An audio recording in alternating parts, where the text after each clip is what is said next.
Innal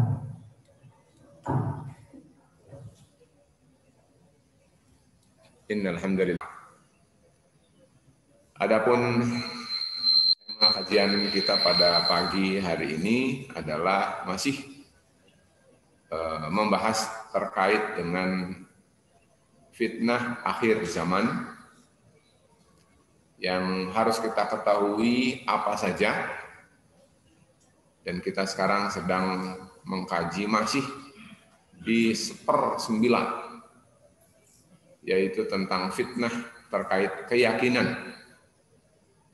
yang seorang muslim dituntut untuk mampu membentengi akidahnya sehingga dia bisa lolos, sehingga dia bisa lewat dari fitnah keyakinan ini, karena kita masih akan berlanjut dengan fitnah-fitnah yang lain yang bermohon berdoa kepada Allah mudah-mudahan kita pun tetap berada dalam keadaan lulus untuk mampu melewati fitnah-fitnah itu.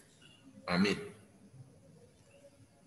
Pagi hari ini saya akan sampaikan terkait dengan fitnah akhir zaman dalam perkara akidah, dan saya akan mengambil terkait dengan nabi palsu. Ya, kita mungkin mendengar tentang nabi-nabi palsu. Mereka mengaku sebagai nabi padahal bisa jadi kesurupan. Ya, para jamaah sekalian, salah seorang ulama yang hidup pada abad ke-12, meninggalnya tepatnya tahun 1188, sekarang sudah 1442. Namanya adalah As-Safarini. Kata beliau, untuk mengawali taklim kita pagi hari ini, saya sampaikan perkataan beliau. Kata beliau, wala tunalu rutbatun nubuwati bil kasbi wat tahdzibi wal futuwati, lakinnaha fadlun minal maula al ajalli liman yasha'a min khalqihi ilal ajal.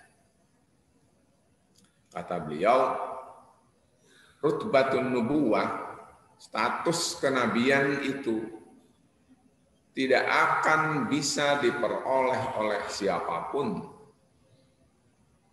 tidak dengan cara kasab itu usaha, ya. Kalau bahasa kita mungkin training, mungkin semedi, gitu ya, mungkin tetapa, begitu di gua, mungkin wirid misalnya, atau apalah ya, usaha untuk supaya dia jadi nabi, gitu. Tidak bisa, kata beliau. Wa tahdzib, dengan cara memperhunus diri, mungkin dengan cara namanya tasawuf, ya tadi seperti saya katakan, agar dia mungkin menjadi tambah tajam dalam keagamaannya, lalu setelah itu bisa muncak dan akhirnya bisa menjadi sampai kepada derajat Nabi, tidak bisa juga. Wal futuwah, atau mungkin karena masih muda begitu, atau masih perkasa, masih seperti itu, tidak bisa. Intinya adalah kenabian itu tidak bisa dengan upaya manusia. Kata beliau, walakinnaha, tetapi kenabian itu adalah merupakan fadlun, keutamaan dari Allah Subhanahu wa taala, minal maula, dari Allah al-ajal, yang maha agung, liman yasha, bagi yang Allah kehendaki, yang Allah pilih. Makanya disebut dengan al-Mustafa. Al-Mustafa itu al-Mukhtar. Al-Mukhtar ini pilihan. Orang yang dipilih, siapa yang milihnya? Ya Allah. Kalau dalam dunia demokrasi kita kenal dengan yang dipilih oleh rakyat itu adalah presiden atau pemimpin, Nah, Nabi itu bukan pilihan manusia, bukan ketetapan manusia, tapi dia adalah pilihan Allah dan ketetapan Allah. Tentu tabi'un min khalqihi ilal ajal, sampai dengan kapanpun Nabi itu yang memilihnya adalah Allah, manusia yang dipilihnya, dan sesuai dengan kehendak Allah. Nah, para jamaah sekalian, terkait dengan pembahasan Nabi palsu ini, saya ingin sampaikan sebetulnya 5 hal. Yang pertama adalah Muhammad Rasulullah Shallallahu Alaihi Wasallam itu adalah penutup Nabi dan Rasul. Ini kaidah pertama. Menjadi patokan, menjadi pegangan bagi siapapun untuk kita masuk dalam pembahasan ini, pahami terlebih dahulu. Ini yang pertama, bahwa Nabi Muhammad Sallallahu Alaihi Wasallam adalah penutup daripada nabi-nabi dan rasul-rasul Allah. Kedua, Muhammad Rasulullah adalah rasul dan utusan Allah, pilihan Allah untuk semesta alam. Siapa saja yang dia manusia, maka Allah memilihkan Nabi dan Rasul terakhir di akhir zaman ini adalah Muhammad Sallallahu Alaihi Wasallam. Berikut yang ketiga adalah bahwa Allah mewahyukan kepada Rasul ini adalah Al-Quran. Berarti kalau begitu, kalau apa saja yang diberitakan oleh Allah di dalam Al-Quran, dia harus meyakininya dan membenarkannya, termasuk konsekuensi penetapan dan pemilihan Allah terhadap Muhammad bin Abdullah sebagai penutup segala nabi dan segala rasul. Keempat adalah Islam sudah sempurna. Ngapain lagi ada nabi palsu? Berarti kalau ada nabi palsu bukan Islam. Dan terakhir, sebenarnya nabi palsu itu adalah mereka. Kalau saja beriman kepada Allah, mereka sebenarnya telah berdusta atas nama Allah. Bahwa mereka pilihan Allah, padahal Allah tidak pernah memilih mereka. Nah, ini yang coba kita akan bahas. Ya, mudah-mudahan waktu kita cukup, dan nanti akan saya tambahkan dengan fakta-fakta. Ada berapa sih nabi dan rasul yang palsu itu? Di Arab terjadi tidak? Di Indonesia terjadi tidak? Siapa saja mereka? Ya, apalagi kalau sampai dengan ajarannya, pasti tidak akan cukup waktunya. Jadi, Tuhan sekalian, itu adalah yang terkait dengan tema kita, karena itu mudah-mudahan kita bisa mengikutinya dan waktu kita adalah dicukupkan. Para sekalian, pertama adalah tadi saya sampaikan bahwa Nabi dan Rasul yang terakhir itu adalah Muhammad Sallallahu Alaihi Wasallam. Karena apa? Karena Allah berfirman dalam surat Al-Ahzab ayat 40. A'udzu billahi minasy syaithanir rajim. Bismillahirrahmanirrahim. Kata Allah, "Ma kana Muhammadun aba ahadim mir rijalikum."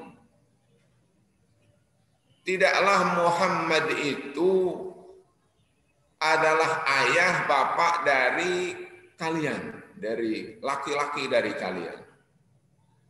Walakin Rasulullah, tetapi Muhammad itu adalah utusan Allah. Rasulullah. Allah menyebutnya Muhammad adalah Rasulullah. Wa khataman nabiyyin, dan bahwa Muhammad itu adalah penutup nabi-nabi. Bagi orang yang mengerti, nanti akan panjang lagi, nabi itu adalah belum tentu rasul. Sedangkan Rasul sudah pasti Nabi. Ini dipahami.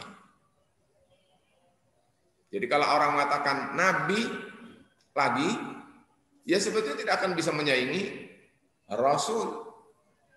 Tidak akan selengkap Rasul. Allah sudah nyatakan dalam ayat ini bahwa Nabi saja sudah ditutup. Sudah tidak ada lagi Nabi sampai akhir zaman. Apalagi Rasul. Nah karena itu ketika nabinya sudah berakhir dengan Muhammad Rasulullah, berarti tidak akan ada nabi, tidak akan ada nabi lagi, dan pastinya tidak akan ada lagi Rasul selain Rasulullah. Ini dengan mudah ya kita pahami ayat ini. Lalu Allah tutup ayat ini, kata Allah, wa kana Allahu bikulli syai'in alima. Allah Maha tahu dengan segala sesuatu. Segala sesuatu itu adalah mungkin kalau ditafsirkan akan menjadi panjang, tapi intinya adalah bahwa Allah Maha tahu siapa nanti yang akan muncul mengaku sebagai nabi-nabi palsu dan rasul-rasul yang palsu. Allah tahu itu. Dan juga Allah tahu akan seperti apa mereka berakhir. Allah juga tahu. Dan seterusnya, jadi maha tahu ini kalau diartikan akan sangat banyak. Intinya adalah Nabi dan Rasul itu bagi orang yang beriman kepada Allah, kepada Al-Quran, ya, itu adalah tidak ada Nabi lagi dan Rasul lagi kecuali Muhammad bin Abdullah alaihi afdhalus salati wa atamma at-taslim. Nah, sekarang kita lihat dari sisi hadis. Tadi ayat ya, sekarang hadis. Kalau saya bacakan hadisnya saja, waktu kita habis ya. Misalnya, yang pertama hadis diriwayatkan oleh Al-Imamul Bukhari dan Al-Imamu Muslimun. Di dalam kedua sahihnya, ya, di dalam hadis ini sanadnya bersepakat satu guru, satu sanad bersama dua imam ini. Ya, mulai Muhammad bin Bashar, kemudian meriwayatkan dari Muhammad bin Ja'far, kemudian dari Syu'bah, kemudian dari Furat, Al-Qazzaz, kemudian dari Abu Hazim, kemudian dari Abu Hurairah. Lalu Abu Hurairah meriwayatkan kata Rasul begini, kanat Banu Israel tasusuhumul anbiya. Bani Israel itu dipimpin oleh para nabi. Ulama halaka nabiyun khalafahu nabiyun. Kalau ada nabi dari Bani Israel yang menjadi pemimpin tadi meninggal, Allah ganti dengan disusul nabi lain sebagai pemimpin mereka. Wa sayakunu khulafa fayaksirun, akan nanti muncul para khalifah dan banyak khulafa ya. Ini hadis. Jadi orang yang alergi dengan kata khilafah, ini adalah di antara terjemahannya. Qalu fama ta'muruna, kata Abu Hurairah dan para sahabat, Rasul kalau nanti akan terjadi banyak pemimpin-pemimpin itu adalah bagaimana solusinya? Kata Rasul, fu bi bai'atil awwali fal awwal. Kamu tepati, kamu tunaikan bai'ahnya sesuai dengan urutannya. Bai'ah pertama satu demi satu, bukan semua orang, tapi yang pertama itulah yang lebih berhak. A'tuhum haqqahum, beri mereka hak mereka. Lalu para jemaah sekalian, di dalam hadis ini adalah menjelaskan kepada kita bahwa orang-orang yang akan menjadi pemimpin itu adalah tidak hanya satu, dan mereka mengaku nabi itu adalah karena ingin memimpin, supaya mereka jadi pemimpin. Mungkin pemimpin seperti yang dilakukan oleh Bani Israel. Padahal sebetulnya Nabi itu adalah pemimpin bagi umat Islam. Dan nabinya adalah sudah selesai dan akan dipimpin hanya oleh para al-khulafa. Berikutnya adalah riwayat Muslim lebih tegas. Kata beliau sallallahu alaihi wasallam melalui salah seorang sahabi namanya Sa'ad bin Abi Waqqas kepada Ali bin Abi Thalib, Rasulullah berkata begini, kata beliau, anta minni bimanzilati Haruna ibni min Musa. Kamu wahai Ali, kata Rasul, itu sama statusnya seperti Harun dan Musa. Jadi kita ingat dalam kisah Nabi Musa dan Nabi Harun itu adalah bahwa Nabi Musa adalah saudara dari Nabi Musa alaihissalam, dan di sini tidak sedang menjelaskan bahwa Ali adalah sebagai nabi.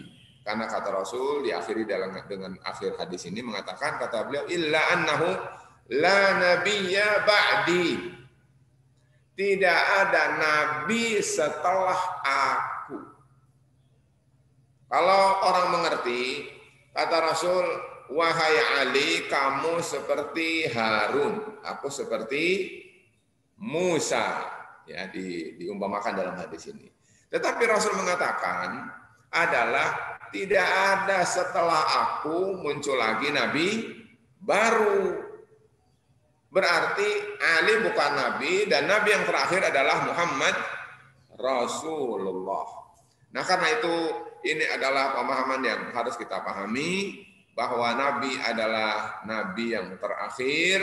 Setelah nabi itu hanya ada namanya al-khulafa, bukan al-anbiya, begitu. Nah, itu adalah hadis. Di dalam hadis lain riwayat Al-Imam Al-Bukhari dari Abu Hurairah, kata beliau adalah ketika memperumpamakan tentang kesempurnaan bangunan syariat Islam sebagai tarikh tasri', sejarah penyempurnaan syariat Islam ini setahap demi setahap, nabi demi nabi, rasul demi rasul, sampai terakhir adalah Rasul Muhammad sallallahu alaihi wasallam. Oleh Rasul diumpamakan ini seolah-olah seperti bangunan. Bangunan terakhir yang paling menyempurnakan dan memperindah bangunan itu adalah Muhammad sallallahu alaihi wasallam. Kata beliau, sesungguhnya inna mathali wa mathalal anbiya'i min qabli, perumpamaan aku dengan para nabi sebelum aku, kamathali rajulin bana baitan fa ahsanahu wa ajmalahu, adalah seperti orang yang membangun satu rumah lalu dia baguskan rumah itu dan dia sempurnakan rumah itu, illa maudhi'a labinatin, kecuali satu bata saja, satu bangunan saja yang menyebabkan dia belum sempurna, min zawiyatin, dari satu sudut rumah itu. Wa ja'alan nasu yatufuna bihi wa ya'jabuna lahu, orang-orang kemudian mengelilingi rumah itu dan takjub dengan hebatnya rumah itu, indahnya rumah itu, sempurnanya rumah itu. Hanya kata mereka, halla wudi'at hadhil labinat. Waduh, katanya sayang sekali ya. Coba satu lagi.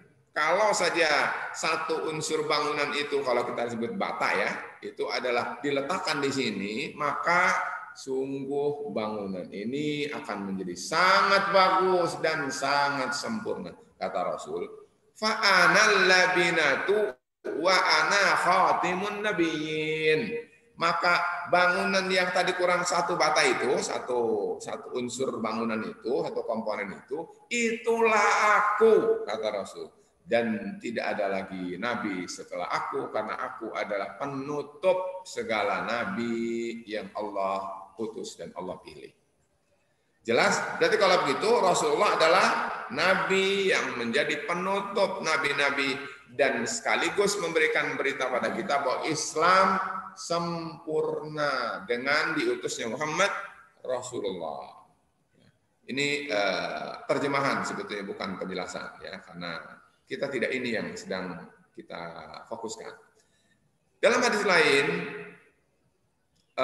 ada juga hadis diriwayatkan oleh Al-Imam Muslim dari Abu Hurairah radhiyallahu anhu.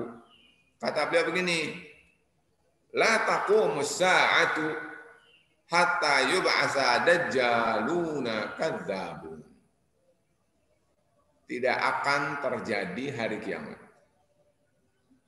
kecuali akan muncul terlebih dahulu orang-orang yang mereka itu disebut, dijuluki oleh Rasul sebagai Dajjal. Kadzab. Dajjal itu sudah kadzab sebetulnya. Karena Dajjal itu berasal dari Dajil. Dajil itu artinya kadzib. Jadi mubalaghah dari Dajil adalah Dajjal. Mubalaghah dari kadzib adalah kadzab. Jadi sebetulnya Dajjal itu adalah kadzab. Nah, para yang sekalian, bedanya adalah Dajjal itu adalah yang dimaksud dengan makhluk yang akan muncul tidak dalam kategori ini. Ini adalah nabi palsu. Dajjal itu nanti dibahas dalam bahasan yang lain. Kata Rasul SAW, Dajjal yang ini adalah jumlahnya itu qaribun min salasin. Lebih dekat kepada angka 30. Kulluhum yaz'amu annahu Rasulullah. Semua mereka mengklaim bahwa mereka adalah utusan Allah. Para yang sekalian, jadi kalau begitu yaz'am itu ngaku doang. Dia tidak beneran, palsu dia. Rasulnya palsu, nabinya palsu, bukan nabi beneran, bukan rasul beneran, karena mereka hanya mengaku saja, karena yang benar adalah bahwa nabi sudah Allah tutup, rasul sudah Allah tutup, tidak akan ada lagi rasul, tidak akan ada lagi nabi setelah Muhammad bin Abdullah alaihi salatu wassalam.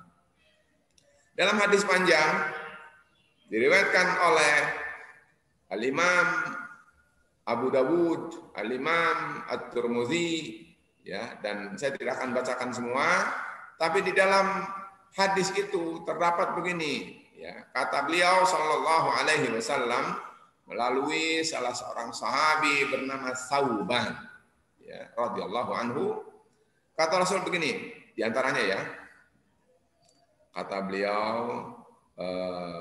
wala taqumus sa'atu hatta tutalhaqa qabailu min ummati bil musyrikin wa hatta ta'budu qabailu min ummatil awthan. Ini saya baca sebelumnya bahwa umat ini besok di akhir zaman akan ada yang kembali melakukan seperti yang dilakukan oleh orang-orang jahiliyah, yaitu menyembah berhala.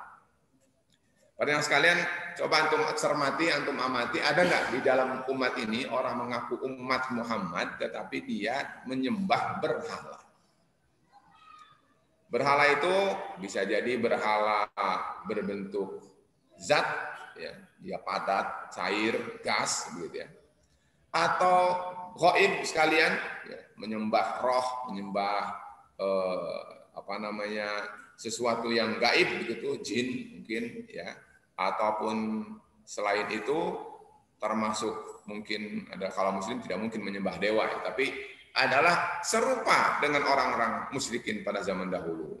Tetapi kata Rasul berkaitan dengan bahasan kita kali ini, kata beliau, wa innahu sayakunu fi ummati kadzabuna salasun, akan terjadi pada umat ini dajjal-dajjal, mereka itu jumlahnya 30-an. Kulluhum yaz'amu annahu nabi, semua 30 itu, dan bukan angka tepat seperti 30 itu, tapi untuk mendekatkan kepada kita banyaknya, ya, nabi-nabi itu, kata mereka semua mereka ngaku nabi. Wa ana khatamun nabiyyin, tetapi kalian harus tahu bahwa akulah Muhammad sebagai penutup nabi-nabi itu. Bahkan ditegaskan oleh beliau, kata beliau, la nabiyya ba'di, tidak akan ada nabi setelah aku. Pada yang sekalian, ini sudah lagi kalau muslim sudah mendengar ini, saya sudah sampaikan, para ulama sudah sampaikan, bahwa tidak akan ada lagi nabi setelah Muhammad Rasulullah, tidak akan ada lagi rasul setelah Allah. Maka orang yang ragu atau mengingkari ayat dan hadis ini berarti bukan muslim. Ya, ini harus diketahui. Berarti ini bahayanya penyebab murtadnya seseorang. Jadi kalau ada orang yang mengatakan bahwa dia nabi, wah jangankan mengaku dia nabi, ragu saja dengan berita ini bahwa akan ada nabi dan rasul setelah Muhammad, itu sudah menyebabkan orang murtad dari Islam. Apalagi dia mengaku sebagai nabi dan rasulnya sekalian. pasti dia adalah penghulunya kemurtadan. Jadi ini yang harus diposisikan oleh kita, sehingga fatwa para ulama itu sebetulnya adalah hanya bertumpu kepada ayat dan hadis seperti ini. Kedua adalah para sekalian, Rasul Muhammad itu adalah untuk segenap manusia. Ini tolong dicamkan oleh kita, orang yang beriman kepada Al-Quran, orang yang mengatakan bahwa Al-Quran benar, ini adalah pernyataan yang jelas tegas. Allah berfirman dalam surat Al-A'raf ayat 158. Kata Allah, "Qul ya ayuhan nas." Katakan ya Muhammad, wahai manusia.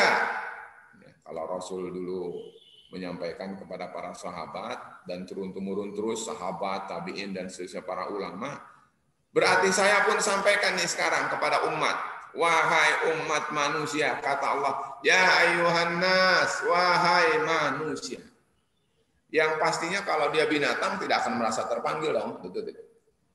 Kalau dia bukan manusia, maka dia tidak akan merasa terpanggil. Ini panggilan khusus untuk manusia. Wahai manusia, kata Allah. Rasul sudah sampaikan, sekarang saya sampaikan. Inni rasulullahi ilaikum jami'a. Sesungguhnya aku Muhammad Rasulullah adalah utusan Allah untuk segenap kalian. Kalian siapa di situ? Manusia. Jadi kalau kalian itu manusia, maka Allah sudah tetapkan di akhir zaman ini Muhammad sebagai nabi dan rasul Allah. Utusan Allah. Jadi gampangnya seolah kalau orang itu tidak beriman, tidak menyeru, tidak memenuhi, tidak mendengarkan tentang apa yang Rasul serukan ini, berarti mereka secara logikanya adalah bukan manusia. Begitu di dalam ayat ini. Kenapa? Kata Allah SWT lanjut, alladzi lahu mulkus samawati wal ardi la ilaha illa huwa yuhyi wa yumit. Ya, panjang ayatnya. Nah, di akhir kata Allah SWT menyatakan kepada Rasul ini adalah fa'aminu billahi wa rasulihin nabiyil ummi alladzi yu'minu billahi wa kalimatihi wa tabi'uhu la'allakum tahtadun. Diperintahkan oleh Allah untuk beriman kepada Muhammad itu, diperintahkan oleh untuk mengikuti Muhammad itu. Jadi kalau begitu, nabinya tadi sudah terakhir Nabi Muhammad, betul? Sudah begitu, Allah instruksikan wahai manusia, ikuti Muhammad. Berimanlah kalian kepada Muhammad. Kalau kalian ingin mendapat petunjuk, orang yang tidak mengimani kenabian, kerasulan Muhammad, berarti mereka adalah tidak mendapatkan petunjuk dari Allah Subhanahu wa ta'ala. Lanjut. Allah mewahyukan Al-Quran kepada Muhammad. Di dalam Al-Quran itu, Allah beritakan bahwa Nabi terakhir adalah Muhammad. Jadi ini adalah sistematikanya, strukturnya. Sehingga orang harus mengerti, Allah pilih Muhammad, Allah jadikan Muhammad sebagai Nabi dan Rasul utusan terakhir, dan kemudian Allah turunkan kepada Muhammad itu adalah Al-Quran. Surat Al-An'am ayat 19, Allah berfirman, kata Allah, "Qul ayyu syai'in akbaru syahadatan qulillahu syahidun baini wa bainakum wa uhiya ilayya hadzal Qur'an." Kata Allah, aku wahyukan, kata Allah ya. Kemudian dibaca oleh Rasulullah, dan aku diberi wahyu kepadaku ini adalah Al-Qur'an. Untuk apa? Li'unzirakum bihi wa man balagh. Nah, para jamaah sekalian, Allah memberi kepada Muhammad status pilihan bahwa Allah adalah Muhammad itu adalah Nabi Allah dan utusan Allah. Kemudian berikutnya adalah Allah bekalkan kepada Muhammad itu adalah Al-Quran. Dua-duanya satu paket yang harus diimani oleh setiap orang yang muslim dan mukmin. Dan Islamnya itu ternyata sudah sempurna. Tidak perlu ditambah lagi, tidak perlu dikurang lagi. Dan itu dalam surat Al-Maidah kita semua sudah tahu. Yaitu ada kata Allah berfirman, al-yawma akmaltu dinakum wa atmamtu alaikum ni'mati wa raditu lakumul islama dinan. Jadi Islam sudah sempurna, Islam sudah diridhoi oleh Allah Subhanahu wa taala, dan jika manusia beriman dengan Islam, maka dia akan menjadi orang yang Allah cintai dan Allah ridhoi. Dan sebaliknya, kalau orang itu tidak berislam, maka Allah tidak akan Allah cintai, bahkan Allah akan murkai. Begitu Allah SWT menjelaskan kepada kita sekalian. Nah, orang yang tadi saya katakan itu, yang mengaku nabi itu, sebetulnya mereka itu adalah pendusta, bohong, ngibul. Mereka tidak pernah dipilih oleh Allah. Mereka tidak pernah diangkat oleh Allah untuk menjadi statusnya nabi, apalagi rasul, tetapi mereka berani-beraninya untuk menyampaikan, untuk mengajarkan, untuk mengajak manusia yang itu adalah umat Muhammad Sallallahu Alaihi Wasallam, kemudian dijadikan sebagai umatnya. Berarti dia adalah sebetulnya sempalan, berarti dia adalah merampas dan merebut, dan dia adalah tentu adalah termasuk hal yang harus kita ketahui. Kenapa sih? Kenapa orang itu mau dan bisa-bisanya mengaku sebagai nabi? Nah, itu nanti akan saya sampaikan. Tetapi perjamaah sekalian, yang harus kita dapatkan dari poin ini adalah apa yang ingin saya sampaikan dalam surat Al-Ankabut ayat 68. Ya. Dalam surat Al-Ankabut ayat 68 dan surat Az-Zumar ayat 32, Allah berfirman begini, وَمَنْ أَظْلَمُ مِمَّنِ افْتَرَى عَلَى اللَّهِ كَذِبًا أَوْ كَذَّبَ بِالْحَقِّ لَمَّا جَاءَهُ أَلَيْسَ فِي جَهَنَّمَ مَثْوًى لِلْكَافِرِينَ. Di akhir ayat ini Allah berfirman, bukankah bagi orang-orang kafir itu adalah tempatnya di dalam Jahannam. Sama, ayat yang berikutnya surat Az-Zumar juga begitu. Allah tutup alaisa fi jahannama maswal lil kafirin. Bukankah orang-orang kafir itu tempat tinggal mereka adalah di dalam Jahannam? Kenapa Allah katakan dua di sini? Satu adalah Jahannam, yang kedua orang kafir. Untuk menunjukkan kepada kita bahwa di dalam awal ayat ini, orang yang mengada-ada atas nama Allah, mengatakan bahwa mereka adalah pilihan Allah, bahwa mereka adalah nabi Allah, bahwa mereka adalah rasul Allah, padahal Allah tidak pernah melakukan itu. Itu kan namanya iftara.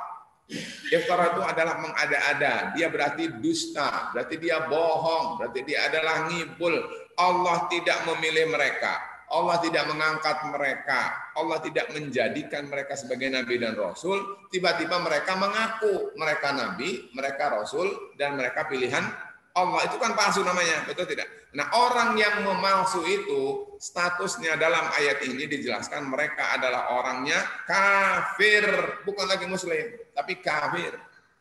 Dan orang kafir ini tempatnya di dalam Jahannam. Ini adalah dua, dan ayatnya adalah banyak, hanya saya sampaikan dua saja. Mudah-mudahan menjadi jelas untuk kita sekalian bahwa orang yang mengaku nabi atau rasul palsu bagi umat ini sebetulnya mereka adalah bukan lagi muslim, tetapi mereka adalah sudah keluar dari Islam, murtad. Ya. Urusan nanti ada pembinaan, ada segala macam, itu adalah urusan hukum dunia. Ya. Kalau hukumnya manusia, hukumnya Allah bukan itu. Ya, sebetulnya orang yang murtad itu harus dihukum. Ya, tetapi tentu adalah ada cara dan ada hukumnya. Nah, para jemaah sekalian, sekarang kembali kepada hadis tadi yang saya sampaikan bahwa kata Rasul bahwa nanti di akhir zaman, ini bahasan kita, akhir zaman, ada satu fitnah. Apa fitnah itu? Adalah tadi saya sampaikan bahwa dia adalah ada dajjalun, ada kadzabun, mereka adalah dajjal, mereka adalah kadzab. Jadi antum muslim sebenarnya menurut julukan Rasulullah boleh menyebut orang yang mengaku nabi palsu atau rasul palsu, mereka adalah kadzab atau dajjal. Jadi siapa saja yang mengaku sebagai nabi palsu, maka dia disebut julukannya adalah dajjal atau kadzab, begitu Rasul memberikan julukan pada mereka. Nah, orang yang mengaku nabi dan rasul palsu atau dengan kata lain kadzab dan dajjal ini itu adalah sudah terjadi bahkan sejak Rasul masih hidup. Subhanallah. Ini menunjukkan bahwa apa yang Rasul sabdakan itu adalah benar. Sejak Rasul masih hidup. Saya sebutkan adalah yang saya baca dari kitab atau buku Arab, ya.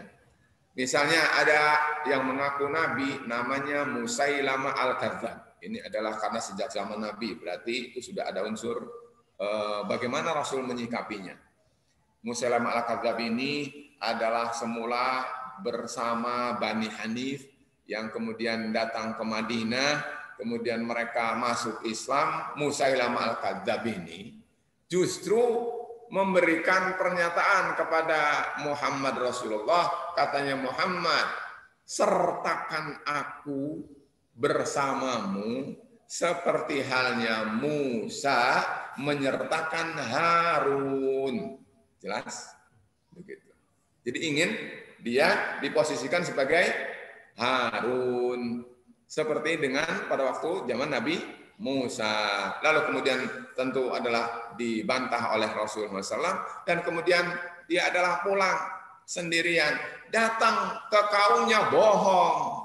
Bohongnya apa? Katanya Muhammad telah menjadikannya sebagai Harun seperti halnya Nabi Musa.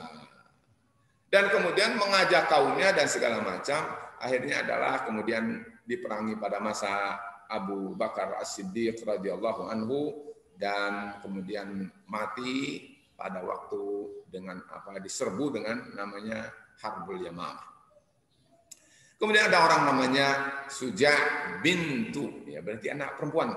Ya, ada ngaku nabi tapi dia perempuan. Ya, Suja bintul Haris. Ini adalah juga ngaku nabi, ya, Al-Mirza Ghulam Ahmad, ya, ini muncul abad 19. Rasad Khalifah, ya, ini adalah juga ini kalau tidak salah ini adalah orang Mesir, ya. Kemudian dia adalah karena dia adalah seorang ilmuwan asalnya, ya.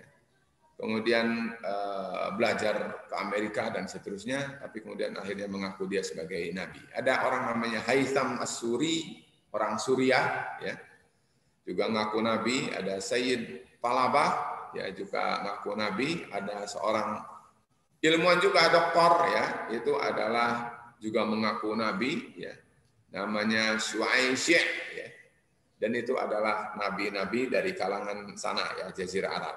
Sekarang di Indonesia ini, kalau menurut apa yang dinyatakan oleh salah seorang profesor, katanya di UIN Sunan Kalijaga, itu mengatakan bahwa sudah ada sekitar 600 orang di Indonesia yang mengaku mendapat wahyu. Itu sejak kapan? Sejak zaman penjajahan Belanda. Ya, profesor ini adalah bernama Al-Makin. Ya. Nah, para jamaah sekalian, ini bayangkan bukan sedikit kan sampai 600 dari zaman Belanda. Bagaimana kalau sebelum itu? Nah, para jamaah sekalian, di Indonesia kemudian yang kita kenal kalau yang mungkin pernah lewat dalam pemberitaan, ya, di mass media misalnya, nabi-nabi palsu itu, ya, saya sebutkan seperti dalam suatu pemberitaan, ya, itu adalah ada 10, misalnya ada Lia Eden, ya, ada Ahmad Musodek, ya, ada Musodek, ya, bukan kalau bahasa Arabnya sebetulnya Musaddiq, tapi bukan Musaddiq, ini malah mukadzib jadinya kan. Yaitu Cecep, kemudian berikutnya ketiga Cecep Solihin seperti orang Sunda, ya. Kemudian Asriyanti Samudra, berarti apa nih? Perempuan, ya kan? Kemudian Gus Jari bin Supardi, ya. Kemudian eyang, ended, eyang. Kalau eyang berarti kayaknya sudah lagi. Ya. Sutarmin, ya namanya Sutarmin nih ngaku nabi palsu. Ada Sri Hartati, ya. Kemudian Abdul Mujib, Abdul Muhjib, ya. Abdul Muhjib. Kemudian terakhir itu adalah kalau salah di Makassar, di sini disebut adalah namanya Hadasari, perempuan lagi. Nah, para jamaah sekalian, itu diberitakan di antara lain adalah Tribun dan seterusnya. Para jamaah sekalian, kenapa sih muncul nabi-nabi palsu ini? Nah, ini yang mungkin perlu coba diteliti atau ditelusuri. Kenapa sih mereka ngaku nabi palsu? Nah, kalau diamati, ya, menurut saya adalah tidak kurang dari 7 masalah. Jadi akar masalahnya ini harus ditelusuri. Tidak kurang dari 7. Pertama adalah masalah syahwat status. Syahwat namanya status, ingin berstatus. Yang paling pertama tadi saya katakan namanya Musailamah al-Kadzdzab. Orang ini pengen seperti siapa? Harun, ya kan? Jadi ingin statusnya bersanding dengan Rasulullah Shallallahu Alaihi Wasallam, dan itu adalah mustahil pastinya. Nah, itu penjelasan ringkat 1, syahwat status. Jadi, Tuhan sekalian, orang yang punya syahwat status ini bisa merebak bukan urusan sekedar harta, tetapi juga adalah sampai bila perlu dia akui sebagai nabi, karena kalau jadi nabi dia punya banyak pengikut, dan seterusnya. Berikutnya adalah nifak. Nifak itu adalah munafik. Kalau orang Indonesia menyebutnya munafik. Munafik itu orang, kalau penyakitnya, gejalanya, sikapnya disebutnya namanya nifakun. Antara lain adalah dia mengaku muslim, tetapi dia berpihak dan loyal kepada orang-orang yang menjajah umat Islam. Contohnya adalah Mirza Ghulam Ahmad. Mirza Ghulam Ahmad ini adalah terbeli oleh penjajah Inggris yang menjajah India atau Pakistan. Itu adalah kemudian sampai tega mengorbankan agamanya, kemudian dia mengaku menjadi nabi, dan dia adalah sebetulnya kalau dari sisi pikiran termasuk pinter karena bisa nulis sampai tidak kurang dari 80 buku. Tapi matinya adalah dengan cara kolera, ya, karena orang itu adalah selesai dari mubahalah bahwa dia adalah orang yang tersesat, ya. Jadi dia adalah bisa jadi karena apa? Kedua, nifak. Ketiga adalah karena bodoh. Para yang sekalian, bodoh itu lagi-lagi menyebabkan manusia adalah tersesat jalan. Karena itu belajarlah. Jangan bosan, jangan jemu, jangan lelah untuk belajar. Kalau sudah tahu pun berarti kita mengulang-ulang ilmu sehingga ilmu kita tambah tajam. Tapi kalau belum tahu ya supaya kita tahu.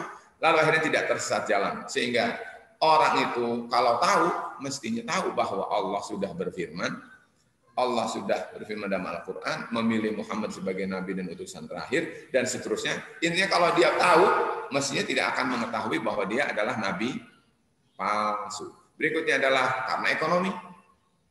Seperti ada analisa, ya, di Indonesia ini biasanya katanya munculnya nabi-nabi palsu itu, katanya ada disinyalir karena krisis ekonomi dan kesejahteraan. Nah, jadi berarti kalau gitu, adalah bahwa munculnya nabi palsu itu juga disebabkan karena kurangnya ekonomi, lalu ingin mempunyai terkait dengan finansial dan seterusnya, lalu kemudian ngakulah sebagai nabi, tidak tanggung-tanggung. Berikutnya adalah ghaibnya penegakan hukum. Ya, ini kalau hukumnya tegas dan jelas, apalagi kalau pakai hukum Islam. Ya, kalau pakai hukum Islam itu, Pak Bapak sekalian, orang yang mengaku muslim, ya mengaku muslim. Jadi orang yang bukan muslim jangan gerah. Orang yang mengaku muslim, maka para sekalian dia harus menyatakan siap dengan konsekuensi sebagai muslim. Seperti hanya kita adalah secara rasional ketika kita bekerja di dalam suatu institusi, maka berarti kita harus taat patuh dengan aturan institusi itu. Kalau dia masuk menjadi muslim, maka dia harus terima Islam dengan segala peraturannya, ringan maupun berat. Nah, orang itu ditetapkan kalau orang itu keluar dari Islam, dia harus dihukum dengan hukum orang yang murtad, dan hukum bagi orang murtad adalah mati. Jadi hukumannya adalah hukuman mati. Nah, tinggal di Indonesia, apakah orang yang mengaku nabi palsu itu dihukum mati? Nah, gitu. Ketika tidak dihukum mati, ya tidak jerah, betul tidak? Muncul lagi. Orang di dalam Islam sudah disediakan hukum mati saja, kata Rasul ada 30 nabi yang aku nabi palsu itu, apalagi tidak diterapkan hukum Islam, maka bisa jadi ratusan seperti tadi kita dengar. Para jamaah sekalian, menyebabkan banyak mengaku nabi itu karena tidak ditegakkannya hukum yang tegas, apalagi tidak ditegakkan hukum Allah Subhanahu wa taala pada mereka. Kemudian yang keenam, penyebabnya adalah Jibril dalam kutip, tanda kutip ya. Jibril dalam tanda kutip palsu. Jadi jangan-jangan ada Jibril palsu, itu tidak. Orang itu mengakunya dari mana? Dari Jibril, katanya gitu. Atau dari Gabriel, itu tidak. Padahal Jibril yang mana? Nah, Jibril itu yang terakhir memilih Muhammad SAW karena perintah Allah, karena suruhan Allah Subhanahu wa taala. Kok ada Jibril lain? Berarti Jibril yang mana nih? Betul tidak? Itu namanya Jibril palsu. Dan terakhir adalah pertanyaan, kenapa nabi palsu ini muncul? Karena lemahnya dakwah dan amar ma'ruf dan nahi mungkar. Jangan-jangan dakwahnya belum sampai kepada mereka itu. Jangan-jangan amar ma'ruf nahi mungkarnya tidak tegas. Harusnya yang hidup di tengah masyarakat itu adalah kebaikan. Semua kebaikan disampaikan pada mereka, mereka diajak, mereka dimotivasi sehingga tumbuh gairah untuk melakukan yang namanya ma'ruf. Sementara yang mungkar diancam, diberikan suatu perkara sehingga mereka jerah, dan akhirnya adalah mereka tidak mau mendekati, jangankan melaksanakan, mendekati saja tidak mau terhadap yang mungkar itu. Nah, kalau ini berjalan, insya Allah Ta'ala nabi palsu itu tidak akan muncul berulang kali. Para jemaah sekalian, itu adalah 7 ya motif kenapa nabi palsu itu adalah muncul. Nah, para jemaah sekalian, sedikit mungkin kepada terminologi. Nabi itu sebetulnya berasal dari kata nabaun. Dari kata nabaun. Nabaun itu apa? Nabaun itu adalah khobar. Khobar itu bahasa Indonesia. Kabar itu artinya adalah berita. Jadi di antara yang disampaikan oleh Nabi itu adalah berita. Nabi artinya adalah orang yang memberitakan selalu kepada umatnya berita-berita yang besar. Termasuk berita besar itu berita yang akan datang. Sehingga sekarang kita menikmati bahwa betul apa yang diberitakan oleh Rasul 1442 tahun yang lalu itu terjadi, betul tidak sekarang? Akan muncul nabi-nabi palsu, betul? Kata Rasul kan dulu. Tapi sekarang terjadi. Nah, Rasul pada zaman dulu memberitakan berita yang akan datang. Padahal sekalian, jangan aneh. Kalau mungkin apa relevansinya dengan nabi palsu dengan zaman sekarang ini? Zaman sekarang sebetulnya kalau dilihat dari kata memberitakan perkara-perkara besar yang bisa dialami oleh manusia di masa yang akan datang, lalu dalam bahasa kita disebutnya namanya apa? Prediksi. Betul tidak? Prediksi. Kalau bahasa namanya tawakku'at. Nah, sedikit saya tambahkan tentang hal ini. Misalnya beberapa prediksi yang akan datang itu ya, atau namanya tanabuat atau tawakkuat itu adalah misalnya di dalam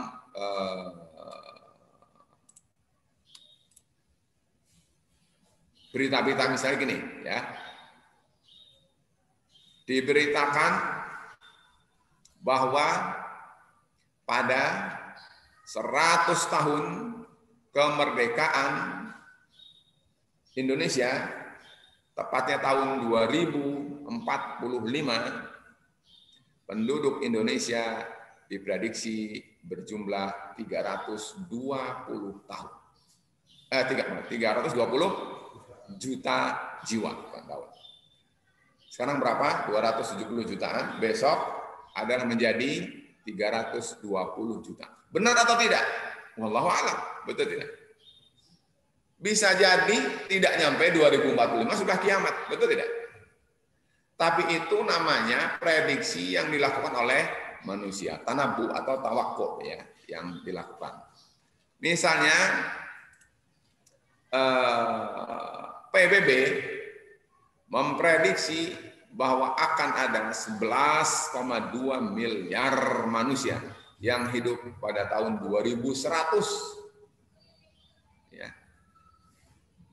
Nah, para yang sekalian, sementara ada prediksi lain katanya justru bukan 11,2 miliar, tapi hanya 7,2 miliar.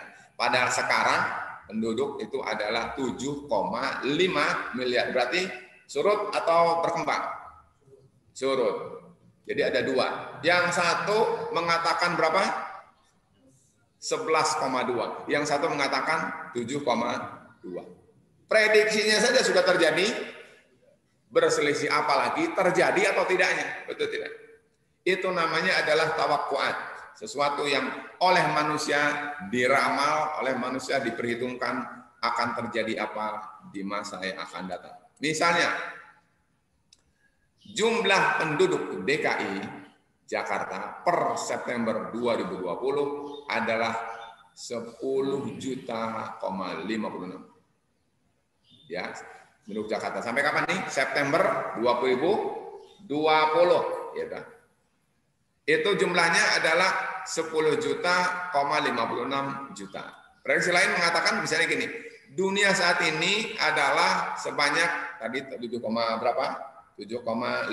Sekarang ada yang memberitakan 7,7. Katanya akan menjadi 9,45 miliar pada tahun 24 yang lalu. Jadi 20 berarti tahun 2045-nya ya. Dan kemudian diperhitungkan katanya bahwa Jakarta dan Bandung akan berpenduduk 75 juta. Itu adalah berarti juga apa? Namanya ramalan atau prediksi apa yang akan terjadi di tahun akan datang. Lalu kemudian berikutnya, kalau begitu sudah tidak cukup lagi untuk menjadi ibu kota. Lalu maka berpikirlah untuk pindah ibu kota.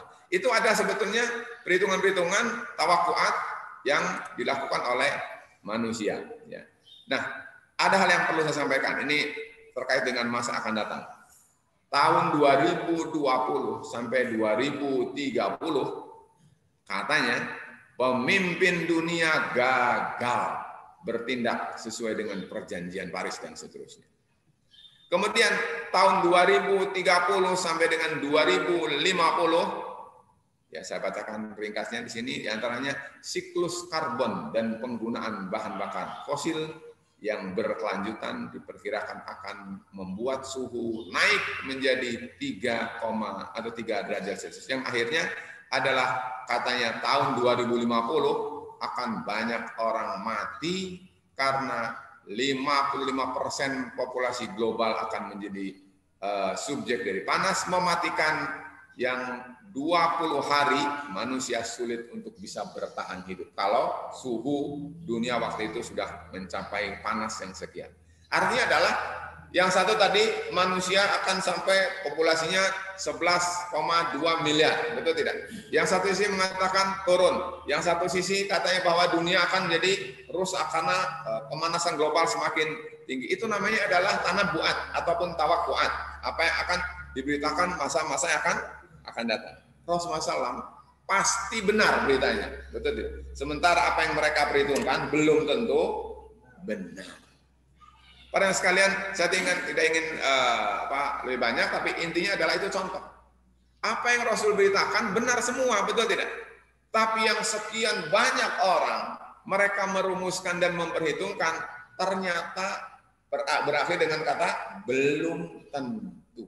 Nah, para yang sekalian, sebetulnya kalau orang mau tenang, datanglah kepada Rasul, berimanlah dengan benar kepada ajaran Rasul, lalu jangan kemudian mengimani itu kalau sudah cocok dengan penelitian. Karena sesungguhnya bagi Rasulullah SAW itu, apa yang diberitakan adalah wahyu, sehingga benar-benar akan terjadi dengan benar. Tidak seperti yang diperhitungkan oleh manusia, walaupun tentu boleh meneliti, tetapi bagi kita adalah kembali kepada wahyu bahwa prediksi ataupun tawakkuat ataupun berita-berita yang akan datang itu adalah paling kita hanya mengatakan insya Allah dan tidak bisa dengan memastikan karena semuanya adalah kembali kepada keputusan Allah. Apakah kita akan hidup besok, apakah hidup sampai dengan 2045 atau 2050 atau 2100 tadi, betul tidak? Semua itu adalah tentu adalah belum tentu. Yang harus kita yakini adalah kita semua harus bersiap untuk mati dan siap untuk tetap istiqomah walaupun nabi-nabi palsu muncul berdatangan. Pada yang saya tambahkan, sebetulnya ya, tentang tadi yang saya singgung terkait dengan penindakan terhadap nabi palsu itu di Indonesia, kalau kita mau lihat, semestinya mereka ini adalah tidak usah ragu karena mereka adalah terkait dengan pasal-pasal yang diberlakukan di Indonesia. Ya, tentu bukan hukum Allah, bukan Al-Quran, ya, tetapi dalam namanya Kitab Undang-Undang Hukum Pidana. Ya. Itu adalah mereka ini adalah telah terkait dengan pasal misalnya 156, saya tidak akan bacakan, waktu kita nggak cukup. Misalnya, kemudian terkait dengan pasal 4, ya, pasal 4 dari 156A, antara lain begini, dipidana dengan pidana penjara selama-lamanya, berarti bisa jadi kalau ditafsirkan dengan paling lama, betul tidak? Maka paling lama adalah 5 tahun. Siapa ini? Barang siapa yang dengan sengaja di muka umum mengeluarkan perasaan atau melakukan perbuatan yang pada pokoknya bersifat permusuhan, penyalahgunaan, atau penodaan terhadap suatu agama yang dianut di Indonesia. Nah, kalau orang yang mengaku nabi itu adalah termasuk dalam kategori menodai, betul, mencemari, maka sebetulnya paling hanya 5 tahun. Padahal dalam hukum Islam adalah berapa tadi? Harusnya orang itu dihukum dengan sampai mati, ya. Pada yang sekalian, nah kalau sedikit saya sampaikan bahwa kalau ada orang mengaku nabi, lalu dia itu bukan mengatasnamakan Islam, ya bagi umat Islam wajar kalau mereka tidak merasa resah atau tidak merasa marah, betul tidak? Karena mereka tidak mengatasnamakan Islam. Yang jadi masalah adalah kalau mereka mengaku Muslim, mengaku dia nabi, kemudian ada kaitannya dengan perpanjangan dari Nabi Muhammad SAW, lalu menggunakan atribut Islam atau identitas Islam, maka dia berarti mencemarkan dan menodai Islam. Itu yang kita tuntut. Kalau urusan mungkin dengan urusan toleransi, urusan dengan hak asasi manusia, maka itu berasal dari kata kalau dia tidak mengaku Islam. Yang jadi masalah kalau dia mengaku Islam, itu yang terkait. Semua umat Islam, jangankan di Indonesia, di dunia akan merasa resah, akan merasa marah karena orang itu telah mencemari dan menodai Islam. Nah, karena itu para sekalian, kalau ada orang yang mengaku nabi, sebetulnya dia akan berhadapan dengan segenap umat Islam, bukan di Indonesia saja, tapi di seluruh dunia. Jadi tidak terkait dengan agama lain, ya. Misalnya dalam ada peraturan, ya. Di sini saya bacakan penjelasan atas penetapan Presiden Republik Indonesia nomor 1 PNPS tahun 1965 tentang pencegahan penyalahgunaan dan atau penodaan agama, bahwa sebetulnya yang diakui di Indonesia hanya 6, Islam, Kristen, Katolik, Hindu, Buddha, dan Konghucu. Nah, kalau mengatasnamakan Islam, berarti Islam yang akan menjadi masalah. Kalau mengatasnamakan mungkin dia Kristen, berarti orang Kristen akan jadi masalah, betul tidak? Nah, para jemaah sekalian, karena itu kalau ada orang yang mengaku dia nabi dan dia adalah muslim, wajar umat Islam akan menuntut dengan keras kepada orang ini dan harus dihukum sebagaimana mestinya. Karena apa? Karena orang itu telah bukan sekedar mencemari tapi mencoreng, bahkan telah menodai dengan sesungguh-sungguhnya terhadap ajaran Muhammad. Para jemaah sekalian, terakhir, ini mungkin waktu kita cukup atau tidak, adalah maklumat. Ini penting. Maklumat apa yang harus sampai pesan terkait dengan nabi palsu ini? Ada 7, ya. Yang pertama adalah setiap muslim harus mengetahui bahwa nabi palsu adalah bukan muslim. Ya. Nabi palsu bukan muslim. Ini harus tertancap pada setiap muslim. Ya. Yang namanya nabi palsu berarti dia bukan muslim. Murtad dia. Tidak bisa disebut muslim. Kalau mau dia harus syahadat ulang dan dia harus dibina dan tidak boleh mengulangi dan seterusnya. Berikutnya adalah 2, membenarkan kehadiran nabi palsu adalah kekufuran dan penyebab murtadnya seseorang. Jangankan mengaku nabi, membenarkan saja, mempercayai benar, oh benar nabi palsu ada, gitu ya. Itu adalah bisa menyebabkan orang itu murtad keluar dari Islam. Kemudian yang ketiga, nabi palsu adalah termasuk perkara yang meresahkan masyarakat, terutama umat Islam. Nah, oleh karena itu, ini adalah terkait dengan hukum. Ya, karena itu siapa yang membuat resah, siapa yang membuat mereka tersinggung, siapa yang membuat mereka tidak nyaman dan segala macam, maka sebetulnya nabi palsu ini munculnya membuat dan memunculkan keresahan di dalam masyarakat yang tidak boleh disepelekan karena akan menyebabkan yang lebih besar bisa jadi terjadi. Keempat, nabi palsu mencemari dan menodai Islam dan muslimin. Para sekalian, camkan baik-baik dan kita harus merasa. Jangan sampai kita mengaku muslim tapi begitu muncul nabi palsu diam aja, ya kan? Tidak. Para sekalian, kalau kita muslim harus ada rasa ini, yaitu bahwa kalau ada orang yang mengaku dia nabi palsu, berarti orang ini telah mencemari Islam, telah menodai Islam. Nah, kita sebagai umat Islam harus merasa muncul kemarahannya, kecemburuannya, dan segala macam, dan tidak boleh tinggal diam. Karena apa? Karena itu adalah sama dengan telah melukai, menodai agama yang diyakininya selama ini. Kelima adalah negara, ya, ini berarti negara, harus memberikan hukuman yang berefek jera pada siapapun yang mengaku nabi. Jangan pakai perasaan, jangan pakai dengan mengatakan hak asasi manusia dan segala macam, karena dia sesungguhnya telah menginjak-injak hak asasi orang lain. Karena itu kalau ingin adil maka tegakkan dengan hukum. Misalnya tadi dikatakan bahwa harus 5 tahun atau lebih dari itu, ya sudah.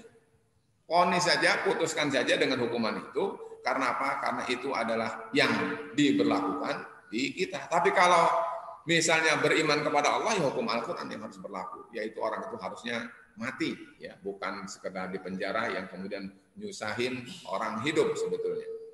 Berikutnya adalah yang keenam, tidak dibenarkan mengaku nabi palsu dengan berdalih hak asasi manusia, kecuali jika tidak mengatasnamakan Islam dan sesuai dengan perundangan yang berlaku. Misalnya di Indonesia kan perundangannya adalah hanya 6 dari agama. Ya kalau dia ngaku bukan Islam, bagi kita umat Islam ya tidak akan merasa tersinggung. Paling mengatakan bahwa itu adalah membuat resah masyarakat, gitu kan. Tapi tidak terkait dengan akidah kita. Tapi ketika dia mengatakan Muslim, maka wajar umat Islam terganggu hak asasinya dan dia tidak bisa mengatasnamakan hak asasi karena sesungguhnya dia adalah telah mengganggu dan meresahkan orang atau umat yang lain. Jadi pada sekalian nomor 6. Nomor 7, segenap umat Islam harus memelihara kemurnian akidahnya dan berperan serta menjaga Islam yang menjadi keyakinannya dengan segala daya dan upaya. Jadi para sekalian, ini adalah pelajaran yang kita harus dapatkan dari kita belajar tentang ada munculnya nabi palsu. Ini adalah antara lain 7. Nah, sikap. Ini yang harus kita munculkan dari diri kita. Kalau kita sudah tahu, harusnya apa yang kita lakukan? Supaya tidak terjadi atau supaya kalau terjadi dengan penuh ilmu dan berkeadilan ditanganinya. Saya sampaikan tidak kurang dari 5 ya. Pertama adalah sikap Muslim seharusnya adalah yang pertama, bentengi diri dengan keyakinan yang benar berdasarkan ilmu yang benar, yaitu ilmu Ahlus Sunnah wal Jamaah. Kita kan Muslim dan kita Ahlus Sunnah wal Jamaah, maka dudukkan keyakinan tentang Nabi palsu ini sesuai dengan keyakinan yang kita yakini, yaitu Islam yang Ahlus Sunnah wal Jamaah. Pelajari dengan baik. Karena apa? Karena dia akan menjadi imun ya, sekaligus menjadi pencegah bagi munculnya fitnah ini. Kemudian yang kedua, semestinya setiap Muslim membentengi keluarga. Saya fokuskan keluarga. Keluarga dulu, kawan sekalian. Setiap kita kan punya keluarga. Keluarga kita bertanggung jawab untuk kita bentengi. Bentengi dari apa? Dari ancaman dan rongrongan yang menyesatkan, termasuk nabi palsu ini. Jadi kalau ada keluarga kita misalnya mendengar ada nabi palsu, segera harus sensitif bahwa itu adalah harus kita bentengi sehingga kita tidak tertular atau apalagi menjadi orang yang membenarkan keyakinan yang salah itu. Yang ketiga adalah peran para ustadz dan para ulama dalam melakukan pencerahan, pembimbingan terhadap umat agar umat ini terhindar dari perkara yang menyesatkan umat, termasuk masalah ini. Jadi dalam pengkajian, dalam khutbah, mungkin dalam dakwahnya, umat Islam harus tahu bahwa nabi palsu itu adalah kesesatan yang nyata yang harus dihindari dan harus disikapi dengan tegas, tidak boleh dengan sekedarnya. Karena ini adalah berbahaya, bisa menyesatkan manusia dari jalan Allah Subhanahu wa taala. Keempat, tegakkan amar ma'ruf dan nahi mungkar dalam berbagai lingkungan. Di mana saja kita berada, misalnya kita di keluarga, ya berarti amar ma'ruf nahi mungkar di dalam keluarga. Kalau misalnya di masyarakat, tegakkan amar ma'ruf nahi mungkar. Kalau misalnya nabi palsu itulah kemungkaran, kita harus tumpas, kita harus luruskan, kita harus sikapi dengan sebenarnya, dengan prosedur yang benar. Karena apa? Karena dia adalah akan menyebabkan Islam menjadi rusak, umat menjadi rusak, dan amar ma'ruf nahi mungkar adalah menjadi garda terdepan untuk menjadi pembentengnya. Terakhir, pemerintah diminta supaya tegas bertindak segala upaya yang apa saja meresahkan dan mencelakakan warganya. Jadi jangan sampai itu adalah menyesatkan umat, negara, pemerintah tidak tampil. Jangan sampai ada sesuatu yang menyebabkan umat menjadi celaka, menjadi tersesat, kemudian negara yang memiliki power, memiliki kekuasaan, kemudian tidak berperan. Nah, para jamaah sekalian, ini seharusnya yang kita harus ketahui terkait dengan fitnah akhir zaman dalam urusan akidah, khususnya terkait dengan nabi palsu ini. Mudah-mudahan apa yang disampaikan bermanfaat ya. Sudah 6.35 lewat dari semestinya. Mudah-mudahan bermanfaat dan saya akhiri mudah-mudahan Allah senantiasa menetapkan kita di dalam akidah Islam yang benar, yang sesuai dengan yang difirmankan kepada Muhammad Rasulullah sallallahu alaihi wasallam, dan kita istiqamah sampai dengan kita meninggalkan dunia yang fana ini. Saya akhiri, subhanakallahumma bihamdika asyhadu an la ilaha illa anta astaghfiruka wa atubu ilaik. Wassalamualaikum warahmatullahi wabarakatuh. Waalaikumsalam warahmatullahi wabarakatuh.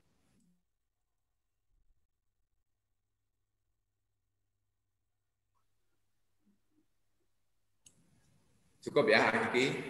Wassalamualaikum warahmatullahi wabarakatuh. Wassalamualaikum warahmatullahi wabarakatuh. Waalaikumsalam warahmatullahi wabarakatuh. Waalaikumsalam warahmatullahi wabarakatuh.